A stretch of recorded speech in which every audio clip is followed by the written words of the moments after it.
Hello friend, तब की बिहार के एपिसोड नंबर 438 में आगे बढ़ने से पहले आप हमारे चैनल को सब्सक्राइब कर देते तो तब की जो होती है वो पूजा कर रही होती है। तभी वहाँ पे वसुंधरा जी आ जाती है और कहती हैं कि बेटा सब कुछ वो गड़बड़ होने वाला है, अब तुम्हें कोसी जो है वो घर से निकाल देगी, इसीलिए कुछ करो बेटा। तब जो थपकी होती है वो कहती है माँ परेशान ना हो, ये गणेश जी सब कुछ देख रहे हैं और कुछ ना कुछ करेंगे वो। तभी जो इधर कोसी जो होती है वो बात कर रही होती है अपने देवर से। तभी वहाँ पे जो थपकी होती है मूर्ति लगाई रहती है गणेश जी की और उनकी आंखों में कैमरा वो लगा के वहीं पे फिट करके रख दी रहती है, जो कि कोसी और उसके देवर को कुछ भी पता नहीं होता है। और ये दोनों सारी पोल खोल रहे होते हैं कि आज अगर हम वो स्टेज को नहीं नीचे से वो गड़बड़ किए रहते तो वो स्टेज ना टूटता और ना ही हम जीत पाते।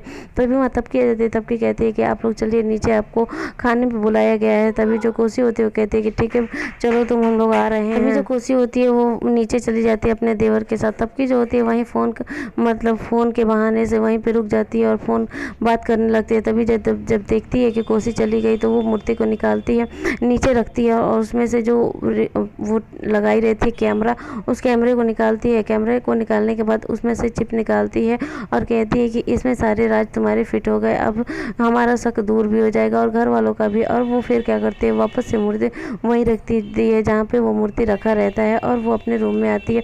रूम में आने के बाद उसे लगाती है, एलसीडी में लगाने के बाद उसे देखती है और जैसे ही वो अभी थोड़ा ही सा देखी रहती है, अभी थोड़ा सा पता ही उसे चलता है कि मतलब वो सारे जो प्रोग्राम है यही लोगों ने गड़बड़ किया था।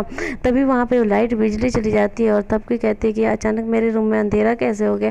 तभी वो जाती है तो देखती है कि जो स्विच जो रहता है वो किसी ने ऑफ कर दिया है। तभी वो जाती है और अपने स्विच को वहाँ पे ऑन करती है। इधर जो कोसी होती है उसके रूम में वापस आ जाती है और कहती है कि तुम हमें बेवकूफ़ कभी नहीं बना सकती हो। तब कि मुझे थक हो गया था कि तुम इतनी मीठी मीठी बातें कर रही हो, कोई ना कोई गड़बड़ है। तभी वो चिप को निकाल लेती है और कहती है कि अब ये ना चिप रहेगा और ना ही साबुत, इसीलिए तुम्हें कुछ नहीं मिलेगा और तुम कभी भी किसी को हमारे बारे में कुछ नहीं बता सकती हो। और वो क्या करती है कि जैसे देखती है कि लाइट ऑन हो गया, वो चिप को वहाँ से लेके भाग जाती है। फिर तुरंत तबकी वहाँ पे आ जाती है अपने रूम में। फिर ऐसी वो एलसीडी को चलाती है तो चलता नहीं है। फिर वो देखती है कि इसमें से चिप गायब है। तभी वो कहती है कि मेरा शक सही था, यानी कि ये लाइट गई नहीं थी बल्कि इसे कुछ देर के लिए हटाया गया था। इधर जो कोसी होती है वो आके बैठती है अपने रूम में और कहती है कि इतनी आसानी से तब कि तुम मुझे मतलब हरा नहीं सकती हो। और वो फिर आ जाती है वहाँ पे गणेश जी के पास और कहती है, उन्हें चैलेंज करती है और वहीं पे उनके पास चिप रख देती है। कहती है कि अगर आप में इतनी शक्ति है तो आप ये इस चिप को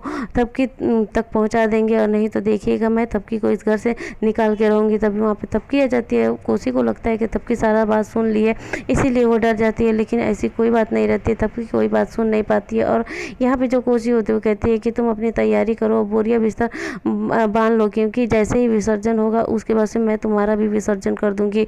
तभी वहाँ पे वसुंधरा जी पीछे से ये बात सुन लेती है और वहाँ पे वो आ जाती है। इधर जो शंकर होती है वो बिहान का फोटो एक क्लिक कर लेती है और कहती है कि वो अपने रूम में धीरे से उसे लेके चली जाती है। और ये सारी हरकत जो थपकी है वो साइड से देख रही होती है कि आखिर में शंकर ने बिहान का फोटो क्यों क्लिक किया। तभी वो पीछे शंकर के पीछे चली जाती है उसके रूम में, ये देखने के लिए कि आखिर में शंकर क्या कर रही है। तभी जो शंकर होती है वो काफ़ी खुश रहती है कि अच्छा हुआ मुझे प्रीति और सुमन भाभी ने ये सिखा दिया कि फ़ोटो कैसे खींचा जाता है, अब मैं आपके साथ हमेशा रहूँगी बिहान जी। और वो फ़ोटो को वहाँ पे रख देती है, मतलब कैमरे को अपने रख देती है वहीं पे और उसका फ़ोटो देख के और कहती है कि अब मैं आपके नाम का सिंदूर लगाने जा रही हूँ और आप सामने मेरे है ही हैं। तभी जो थपकी होती है ये सारी बातें सुन लेती है। ऐसे ही शंकर अपनी सिंदूर लगाने जाती है माथे पे, तब तक वहाँ पे आ जाती है थपकी और उस सिंदूर को हाथ से जो उसके झटकार देती है और जाके सिंदूर नीचे गिर जाता है। तभी जो शंकर होती है काफ़ी गुस्सा हो जाती है और कहती है कि ये क्या कर दिया आपने।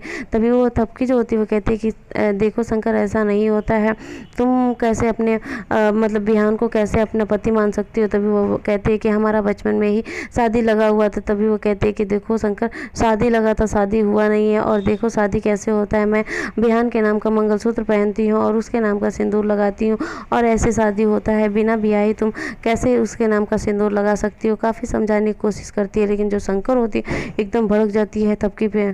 होती है वो कहती है कि कोसी माँ सही कहती हैं, आप बहुत बुरी हैं।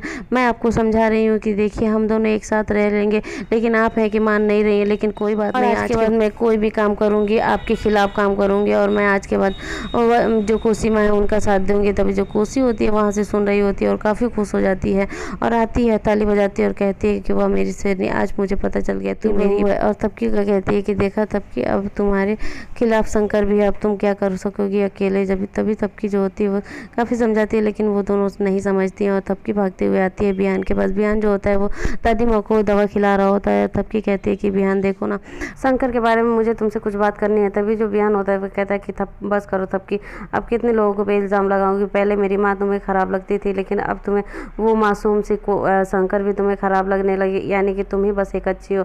और बिहान जो होता है वो वहाँ से चला जाता है। या तबकी जो होती है वो कहती है कि दादी माँ मैं कैसे समझाऊँ कि बिहान के साथ क्या होने वाला है। यही एपिसोड खत्म होता है। आगे देखने के लिए आप हमारे चैनल को सब्सक्राइब कर दें।